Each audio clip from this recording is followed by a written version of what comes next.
Hi all. Today I'm at the George R. Brown Convention Center at Comicpalooza 2019, and the reason I'm here is to look at it from the artist's point of view. And I enjoy the show because there's so many artists doing a lot of interesting things, but today I thought I'd do a number of the lectures and see what I see. So I'll keep you guys updated, and thanks for joining me. So is this something you do professionally or a hobby? Yes, it's my full-time job. Yeah, I also made that. Oh, all right. Yes. It's on my way to one of the panels at Comicpalooza, and I saw this artist working with balloons. His name's Balloon Josh, and he's at Neverland Balloons, and he was making a dress for a woman. And he told me that he's made numerous dresses, including wedding dresses, which were pretty cool. And he's doing things like balloon swords, balloon torches. There wasn't a kid in the place who didn't have something he was doing. So he's a busy guy this weekend. And I wish I could have connected with him. Well, here I am in the merchandising section. Artist here, and a lot of sales, t-shirts, jewelry, costumes, anything you want for cosplay, makeup. It's pretty exciting. Of course, I love to shop, so I am here. Also down at one end is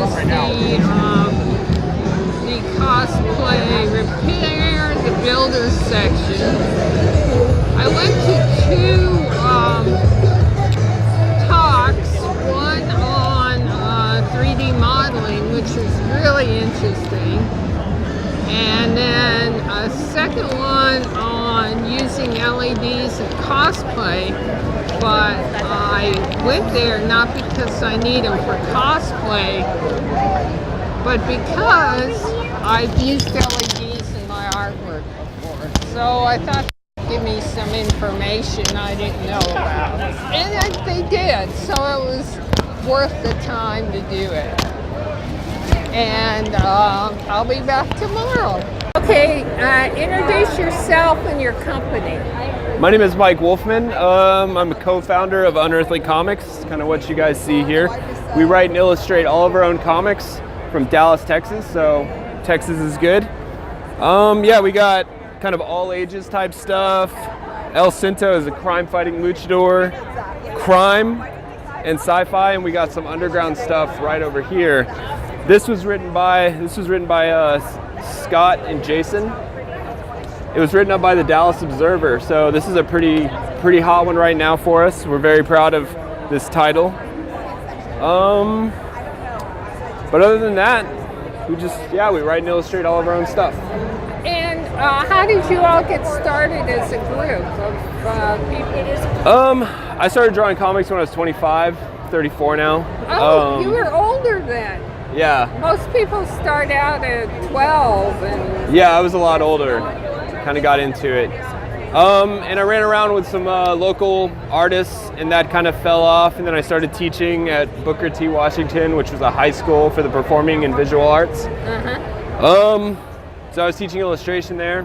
Met up with my partner Scott. We decided to create our own publishing company for stuff that wasn't picked up by publishers. And then this guy was one of my students, and another guy that's kind of coming in. And they did a comic and brought it to us, and it was good.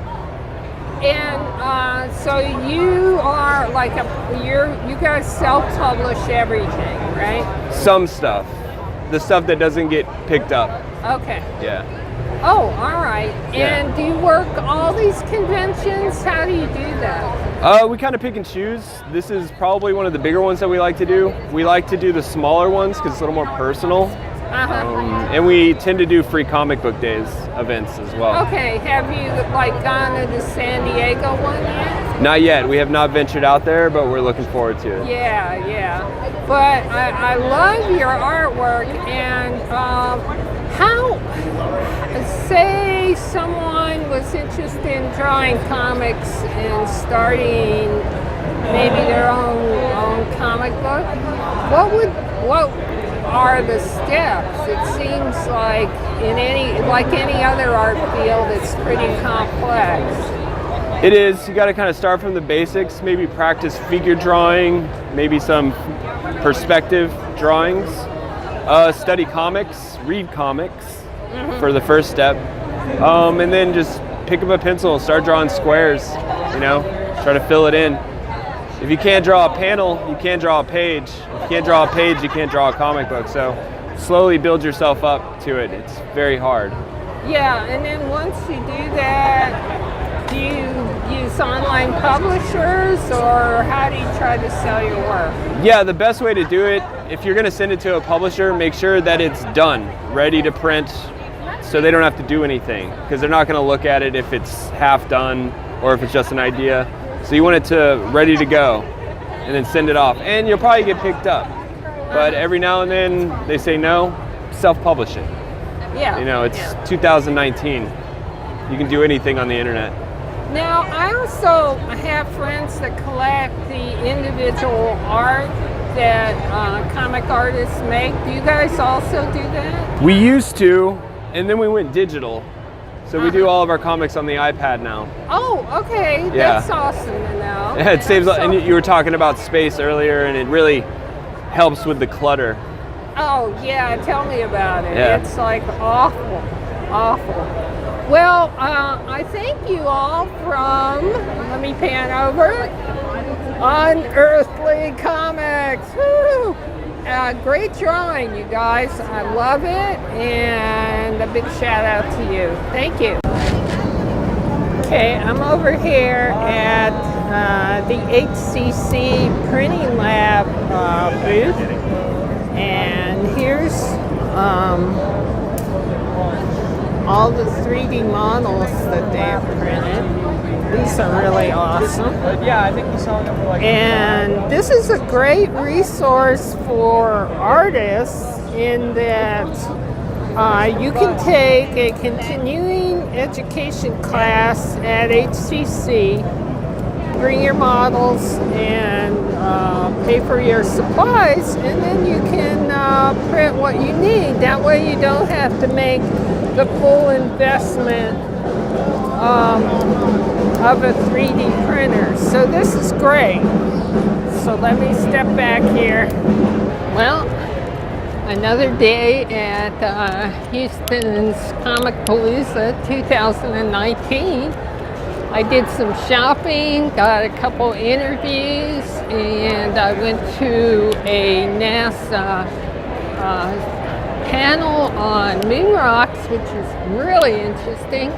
And then they had a NASA thing with Gates McFadden from Star Trek on feature space medicine. And so that was really cool too. So I'll be back tomorrow. I just have to survive the rain today.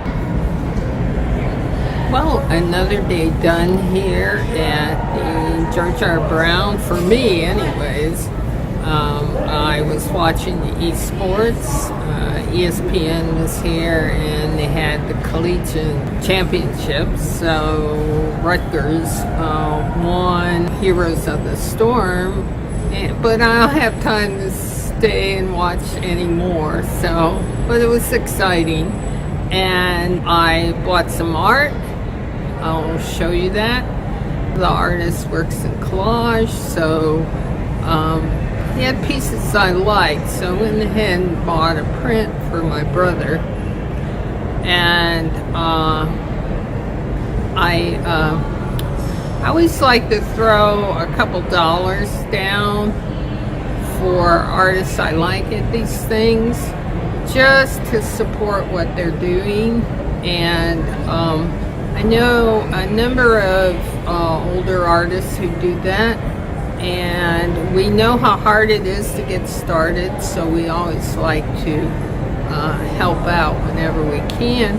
Most of the people down here doing art are fairly young, so I always recommend doing that, especially to the independent comic people, the visual artists. The work may not be to your taste. That's fine, you know, but you'll find something here you like, or you'll find something as a gift, and that's kind of fun too. And that's it. So I'm going to drag myself home and wait till next year. So everyone take care. Bye-bye.